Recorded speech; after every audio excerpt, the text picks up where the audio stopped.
All right, we got a little bit of a power upgrade, so hopefully the buggy drives a little bit better.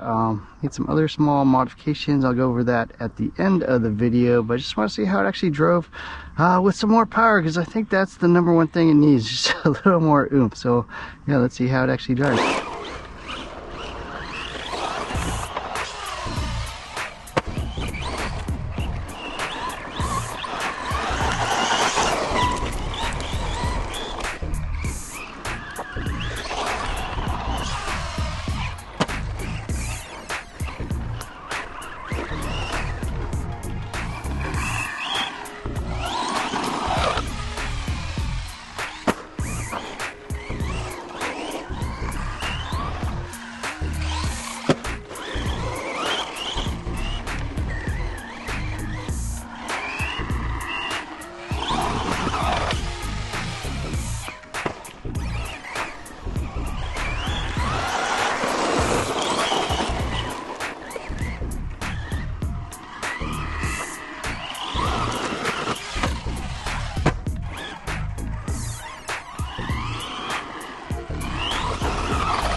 Okay, there's some running footage of the JATO 4x4 with some changes. In my opinion, this is the way it should have been. Buggy drove a lot better with actual power. I could actually do some pretty good sized jumps.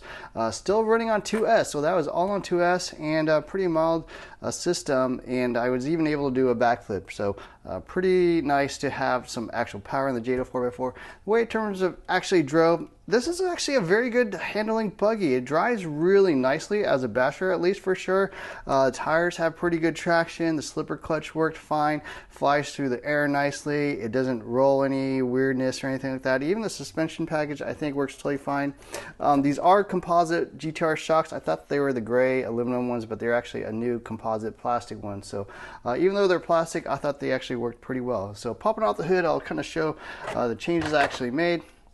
First off, I also did actually modify the wing, so I think it looks a lot better like that. I'll probably trim this down a little bit as well, but yeah, just lightens the look of the truck or the buggy quite a bit. As you can see, I put in a different power system. So I actually grabbed a 3S BLX motor out of a Arma 3S line. So this is the 36 by 60 can motor, 3300 kV, and just running on 2S, plenty of power. I'm running a Dynamite Fuse ESC. This is 2 to 4S. I don't think they actually make this anymore, but pretty decent ESC. It's programmable. It actually slots in really nicely. It even has the same bolt pattern, so you don't have to tape it down or anything. Just 2 bolts mounts it right up. I did go to an IC5 connector, as you can see there. I also upgraded the center drive shaft. So when you go to like real brushless power, I do think you need to upgrade the center shaft. So the stock one is this composite piece, you know, not particularly durable. It has plastic splines and stuff, so I would get the aluminum one. You also will need the spline up front for the front differential, so that is just to mate into the aluminum piece. Gearing wise, I actually went up to a 17 tooth. So stock's pinion gear is 12 tooth. This is the stock motor. As you can see, I mean, look at those motor wires. They're tiny. They're like 2.5 millimeters at best. So the stock motor wires are 2 millimeters, and compare that to what you got on a real power system. You kind of see why this motor is so slow.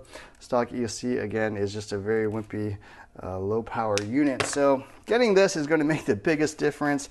Temperature wise, it's still running you know, about 120 degrees. So plenty of, you know, temp. I could probably even gear it up a little bit more. It's pretty cool, about 65 degrees, so not particularly hot, but yeah, maybe running 3S or a hotter day it might go up a little bit, but this is still reasonably conservatively geared at 17 tooth. One other change I would recommend once you gear it up is to get these little inserts, so you get these fixed position inserts. So this is the stock one. As you can see, it uses the middle hole.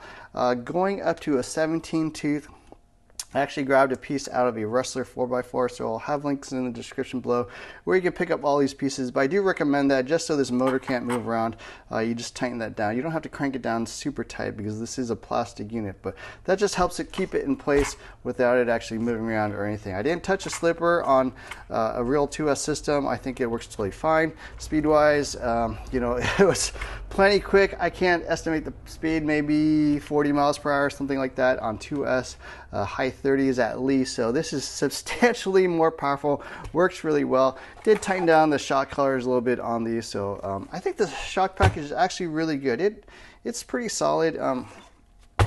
Even those big jumps and stuff, it doesn't slap too bad, and then it's soft enough to still have some pretty good traction. So last thing to note is that I think it comes actually with swapped rear arms. So the rear arms I think are flipped from like a Slash or another you know, LCG buggy or rally car or whatever.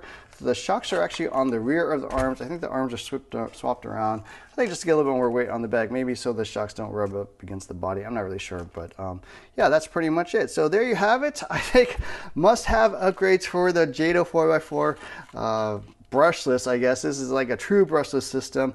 Thoughts on the buggy with some real power is actually pretty fun. I think this is the way it should have came.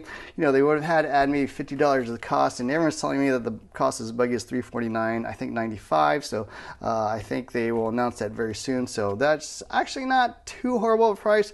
Throw in a decent power system. I mean, I go pretty budget on this stuff. These are just things I had lying around, but you could get something decent for, I think, about 120 bucks, something like that. You know, like a Hobby Wing system or something. Then I think you actually have something pretty decent and kind of the way it should have come. Anyways, let me know what you think about this buggy now that we actually have it driving halfway decently. I think it's pretty fun, and with these changes makes a substantial difference. So hope you enjoyed this video. Don't forget to hit the like, share, subscribe buttons. Look for more videos soon.